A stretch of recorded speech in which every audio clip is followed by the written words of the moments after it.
Welcome back to the Daily Bread Bible Study for day 65 for Thursday, March 5th, 2020, focusing on Joshua chapters 5 through 7. We have the Battle of Jericho today and also some of the challenges of taking plunder that is not appropriate for you to do. But we will discuss all of that in due time here, starting with Joshua 5.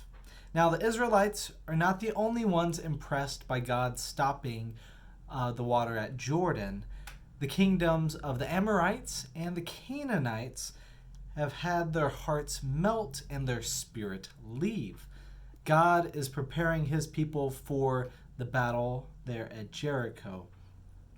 And as an additional preparation for the battles to come, God commands his people to be circumcised, since the children born in the wilderness did not get circumcised by their parents along the journey.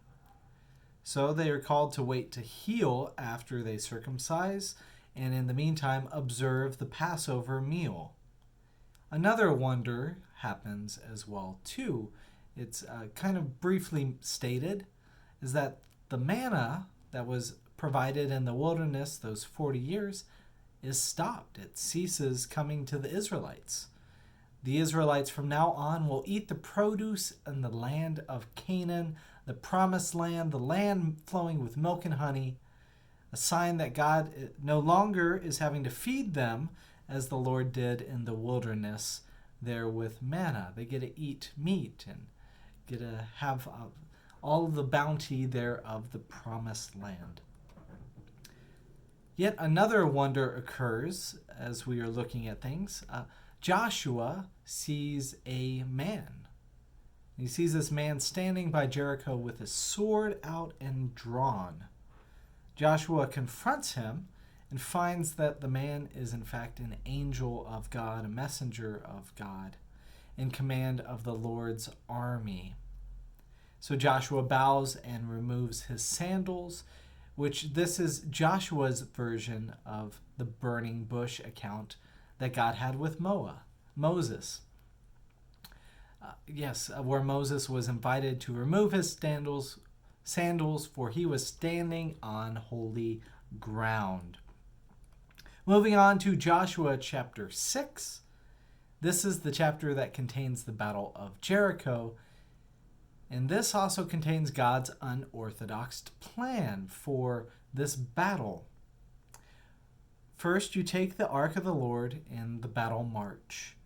And then in verse 3 of chapter 6, it says, "You shall march around the city, all the warriors circling the city once. Thus you shall do for 6 days. And on the 7th day of marching around Jericho, as it says in verse 4, you will march around 7 times. Now the added element to the story are the trumpets made from ram's horns. You have 7 priests taking 7 trumpets made from ram's horns, and they will be blowing these trumpets as they are going. So they will blow the 7 trumpets, and they will do that for 7 days. And on the 7th day, after the 7th lap around the city, the people will add their voices, and God plans that the wall of the city will fall flat, and all the people shall charge straight ahead, as it says in verse 5. Joshua instructs them, and they act according to God's plan. And on the 7th day, Joshua prepares them to shout and conquer. Their new leader reminds them that they are not to take anything as spoil, because everything except for Rahab's family will be devoted to destruction as an abomination before the Lord. These objects of those people that God is utterly going to destroy, this includes any of the spoil of the wars, of their objects close to them. And so everything will be devoted to destruction except for the covenant made, or the promise made to Rahab and her family for safety. This command is mentioned in Deuteronomy 13 about objects devoted to destruction. Picking up in 13:16, it says of Deuteronomy, All of its spoil you shall gather into its public square. Then burn the town and all the spoil with fire, as the whole burnt offering to the Lord your God.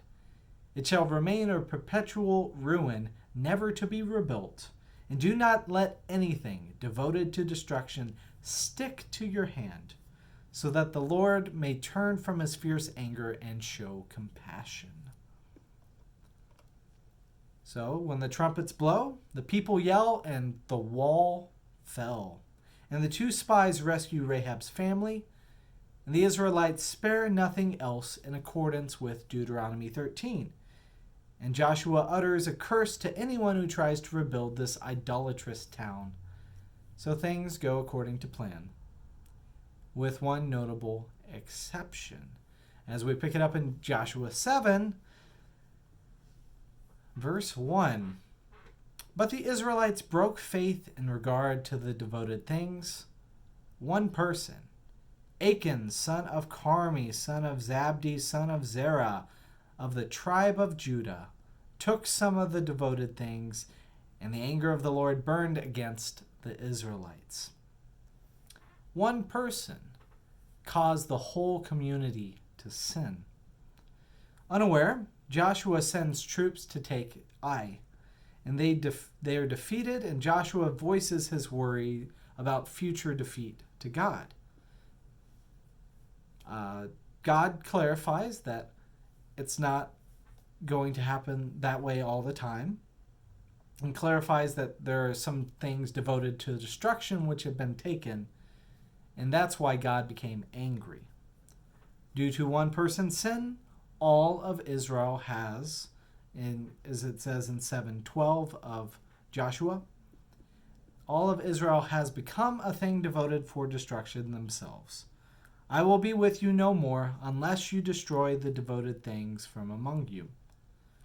So Joshua receives a confession from Achan and destroys not only the forbidden objects, but also everything Achan possesses, including his life and his life of his family. Joshua rectifies the sin, and the Lord's anger passes. Then they name the place the Valley of Achor, or the Valley of Trouble. So that's how you have it. When you follow God's lead, God will even tear down walls without you having to fight. And when you disobey God's commands, then it's a valley of trouble for you, is what the story is saying.